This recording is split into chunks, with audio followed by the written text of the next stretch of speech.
So guys, good news, bad news. New discs are on both sides. Bad news, this brake pipe is no longer functioning as a pipe.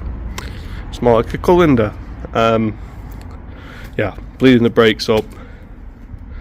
I was messing about with the hose, trying to get out of the way, and yeah. So now I need a new rear hose, which is not too bad. It's 25 quid, but it's 25 quid otherwise I have to spend. But that kind of puts an end to me bleeding the brakes today and bleeding the clutch. So I'm going to throw this wheel back on and I'm going to dive back into diagnostic on the engine. So guys, you're German the next day, but as you can see, disaster averted. So we have our banjo back in, some new washers that came with the new brake line. So we do have a new rear brake line. I don't really particularly like bending these. I'm not massively into my brakes and sorting them out, so I'll leave this up for now. Looks perfectly fine. We've got it in and connected there. Like I said, this is going to go to a legit mechanic before it goes out on the road properly. So we've had an insurance quote on the car. That all seems a-okay. So really we just need to get it on the road, buttoned up, get the rust taken care of the best we can. But yeah, so I'm going to put the pressure bleeder back on the brake fluid cap. Did lose a lot of fluid from this broken joint overnight, which is a bit of a shame.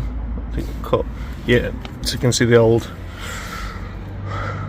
brake pipe ferrule there. I mean, it's not, I've seen crustier, and it came apart very nicely, but what I did, I snipped the line. Very easy to snip it with snips, which is quite concerning if you cut the brakes from someone's car. But we snipped that so we could just get a normal socket on instead of messing about with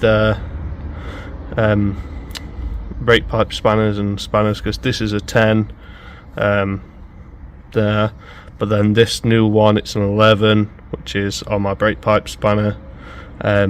Just like a closed wrench rather than completely open, but we do have this awkward access 11mm socket, which has come in quite handy on a lot of things really. So yeah, so that's in, that's on. So I'm going to put the pressure bleeder back on and we'll look at bleeding this nipple up and making our way to the front. So guys, we've been carrying on with the bleed, so we've done both rears now. Now done this front 312 caliper, just clean that up in a minute. We've also thrown in our drop links. So just standard drop links, got the standard suspension. The nuts on the top of the top mount as well, they're now in fully. The other thing left to do in this wheel arch is that indicator bulb. And there we have it guys, so that is all the calipers bled, both front drop links on. So all I'm going to do now is go back to the back and look at the ABS sensors, so I want to get them plugged in, so we can stop getting that error code on the dash. Now we've got the brakes bled, we don't want the ABS going absolutely haywire. The only other thing left to do now is bleed the clutch. Well, we really are cracking on with the progress today. So we do have both of our ABS sensors plugged in, both sides on the rear, which is fantastic. Still need to look at this EVAP canister, but what we've done up here, the bolt stayed in there. Bit of a shame. This isn't going anywhere now. You see the cap moves before the filler neck. We have attached that. There is a bolt and also cable ties just to be extra safe, and then our grounding strap, because that went to the bolt that wouldn't originally come out. What we've done now, we've cleaned a bit off the chassis, which is only bolted to anyway, and yeah, so that should now be making a nice ground to the chassis. And what we'll do is we'll cover that as well with some sealer, make sure that doesn't go anywhere. But the hole's tight. It's a tight fit, but that's a self-tapper. Measured it out, and yeah, that's not going anywhere. Even though it's a bit blurry, zoom out a bit. Yeah, so yeah, let's crack on. So we also have our charcoal canister mounted in there nicely. So our EVAP system's all good.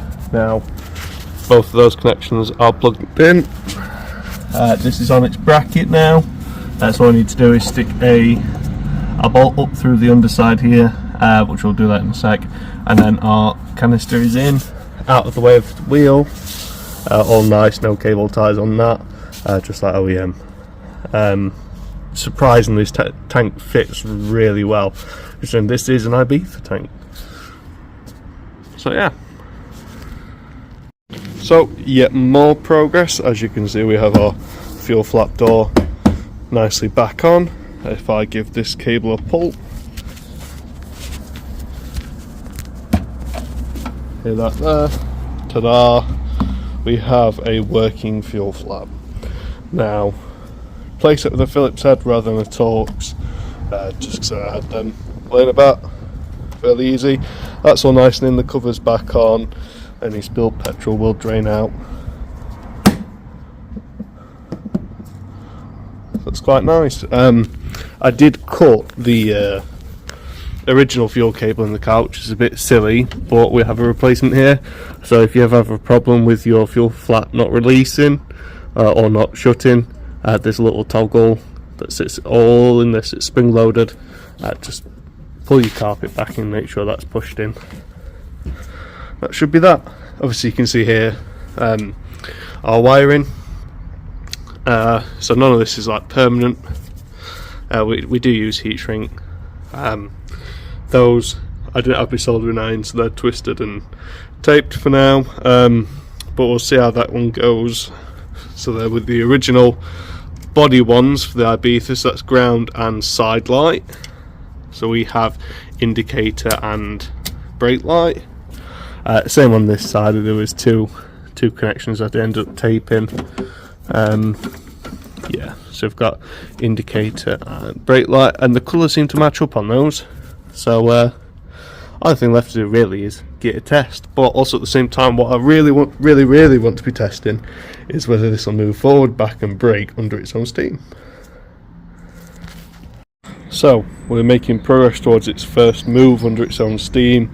All the wheels are on. Obviously our fuel tank's in, canister's done, fuel flaps on, all that good stuff. The wheel nuts are tight, believe it or not, you have to check. Bled all the brakes, rolling about. I do get brake pressure, which is nice. Oh, not throw that about, and don't dent my radiator. So yeah, I've got the airbox in now, that's back in place with our forge oversized turbo intake pipe.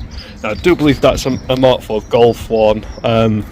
Chap got it off, said it fits an Ibiza, but it don't fit with standard airbox. So we've done some cutting. Now it fits very snugly. Like this is kind of oval now, but hey ho, it's on. Instead of the MAF clip, we've gone for a JCS high grip. We've had good experience with them on that one, on boost pipes. So yeah, gone for that one. But yeah, I've got my mini ratchet out now because it's always a good idea. We have brand new battery poster, these tightening devices. These stretch over time. They're a bit naff, so what we're going to do is I'm going to replace these and make sure when we do put the battery in we get a good connection. So that's both of those replaced. Got nice shiny new battery clamp things. Don't know what they're called, but they are available cheap online. I think a bag of 10's like £2 or something.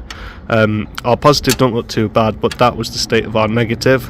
Yeah, that's not putting any clamping force on your battery. I mean, we were tightening it down to get the car started, but it still wasn't ideal.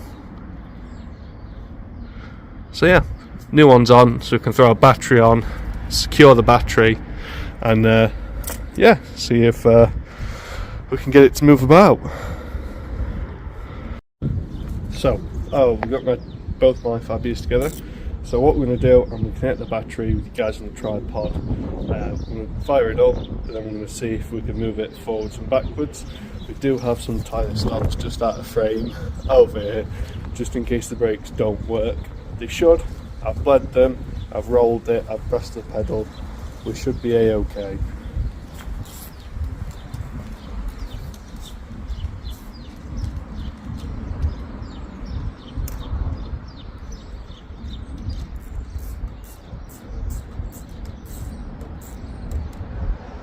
Would be if I'd gone to 10 mil instead of an 11.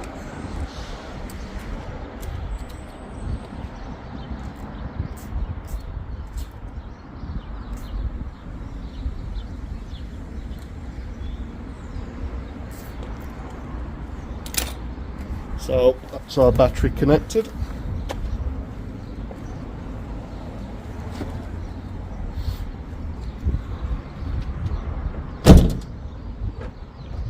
Chin.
So guys, last test before I disconnect the battery again. We're going to test our rear lights.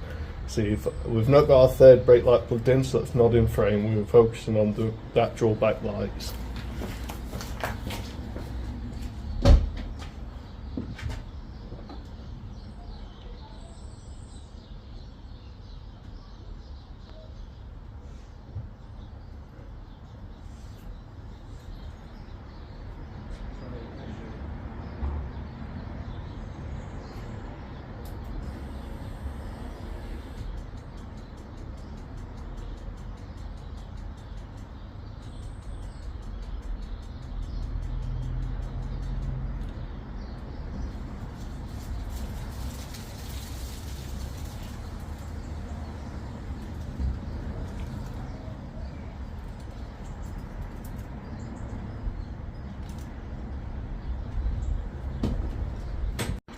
One more thing, quickly forgot, we need to test the reverse light, so I'll just go and stick it in reverse.